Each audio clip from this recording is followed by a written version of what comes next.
Morning. তোমরা সবাই কেমন আছো? আশা করি সবাই ভালো আছো, সুস্থ আছো। আমরাও খুব ভালো আছি।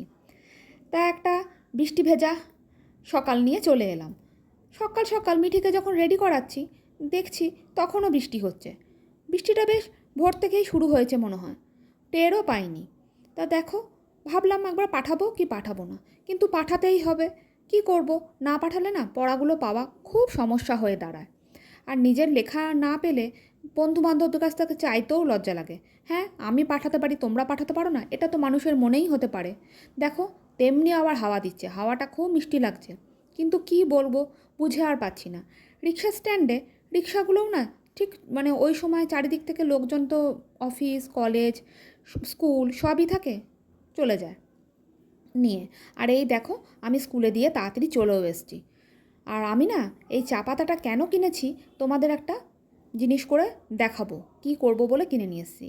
আর হঠাৎ করে সেদিন আবার এই বিস্কুটটা না কিনলাম, কিনে হ্যাপি হ্যাপি। এর আগেও আমি খেয়েছি, কিন্তু ইদানিংকালে যে আমার কি হয়েছে, এই বিস্কুটটা আমার এত ভালো লেগেছে যে আমি প্রায় সময় কিনে কিনে খাচ্ছি আর মিঠিকেও খাওয়াচ্ছি। তা চলো, এখন এগুলো করতে করতে এবার রান্নায় চলে যাই। ঘরদোর গোছানো হয়ে গেছে, এবার রান্নায় চলো। আর এই দিকে দেখতে পাচ্ছ প্রয়োজন মতন ডিম নিয়ে নিয়েছি। আজকে একটা রেসিপি করব তোমাদের সাথে শেয়ার। এটার নাম কি বলো তো? ডিম তেলানি বা এগ তেলানি। এটা দেখলাম, দেখে বেশ ভালোই লাগলো। এবার চলো আজকে আমি ট্রাই করে দেখি। তোমরা ভাবছো প্রেশারে কেন? প্রেশারে এই কারণেই নিয়েছি, এতে গ্যাসটা একটু সাশ্রয় হয় তাই, আর তাড়াতাড়িও হয়ে যায়। তা পরিমাণ মতন একটা গোটা আলু কেটে নিয়েছি, বড় সাইজের একটা গোটা পেঁয়াজ, একটা টমেটো, কয়েকটা মতন লঙ্কা আর কয়েকটা রসুন কুচি। লঙ্কাটা নিজেদের স্বাদ অনুযায়ী নেবে। আর মুসুরির ডালটা দেখছো, এটা আমি সকালে মিঠিকে যখন স্কুলে দিতে গেছিলাম সেই সময় ভিজিয়ে দিয়ে চলে গেছিলাম, বেশ ভালোভাবেই ভিজে গেছে।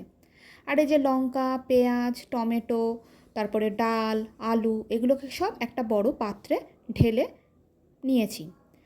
এর মধ্যে দিয়ে দিতে হবে হলো সর্ষের তেল, স্বাদ অনুযায়ী লবণ, ধনে গুঁড়ো, জিরে গুঁড়ো, আর একটুখানি রং হওয়ার জন্য শুকনো লঙ্কার গুঁড়ো। তোমরা যে যেমন ঝাল খাও সেই পরিমাণ মতন দিলেই হবে।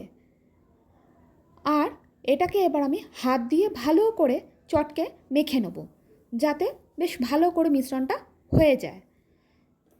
পেঁয়াজগুলো যেমন লেগে না থাকে বা ভালো করে বেশ মেখে যায়। আর আমি এক কড়াই বসিয়ে দিয়েছি, কড়াইয়ের মধ্যে একটু সর্ষের তেল দিয়ে নিয়েছি, দিয়ে তার মধ্যে জিরে আর একটা তেজপাতাও দিয়ে দিয়েছি। দিয়ে এটাকে একটুখানি গরম করে তারপরে দিয়ে দেবো হলো গিয়ে এই মিশ্রণটা। এই দেখো, মিশ্রণটা এবার দিয়ে দিয়েছি। দিয়ে আমার একটুখানি দেখলাম হলুদের পরিমাণটা একটু কম হয়েছিল, সেজন্য আমি আবার কি করলাম, একটু হলুদও দিয়ে দিলাম। আর যে বাটিটার মধ্যে মেখেছিলাম সেই বাটিটাকেই জলটা ধুয়ে ওটার মধ্যে দিয়ে দিয়েছি। দিয়ে এর মধ্যে এবার একটু হলুদ গুঁড়ো দিয়ে দিয়েছি, যাতে কালারটা সুন্দর আসে।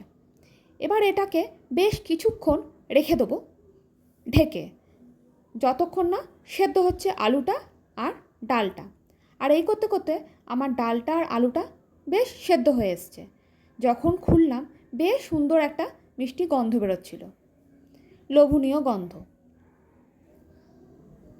এবার ভালো করে নাড়াচাড়া করে দেখে নিচ্ছি ডালটা আমার সেদ্ধ হয়েছে কিনা আর আলুগুলোও সেদ্ধ হয়েছে কিনা। আমরা যেমন ঘরে মেম্বার 3 জন, তাই সেই পরিমাণ মতন ডিম নিয়ে নিয়েছি আর সেগুলোকে এবার অর্ধেক করে নিয়েছি। এবার দেখো, ডিমগুলোকে আমি সব দিয়ে দিচ্ছি ঝোলে, ওই ডালটার মধ্যে বা ঝোলটার মধ্যে, যেটা যে যেমন বলতে পারো, এর মধ্যে দিয়ে দিচ্ছি।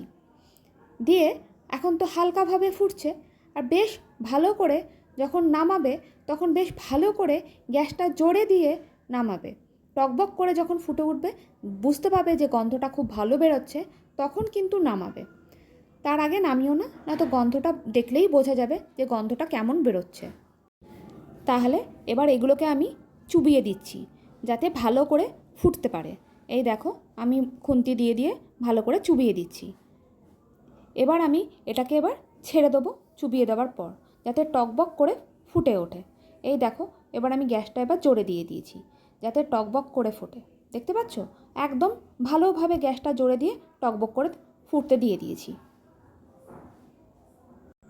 তা ফুটে উঠেছে, এবার আমি নামিয়ে দিয়েছি।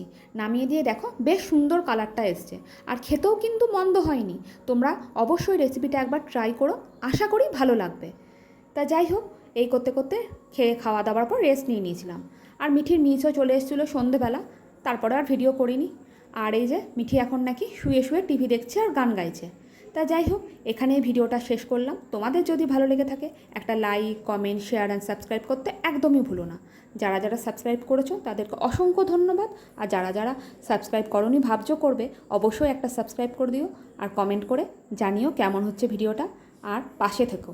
তাহলে এখনকার জন্য এখানেই শেষ করলাম। তোমরা সবাই ভালো থেকো, সুস্থ থেকো, সাবধানে থেকো, আর সকলকে ভালো রেখো। এখনকার জন্য টাটা।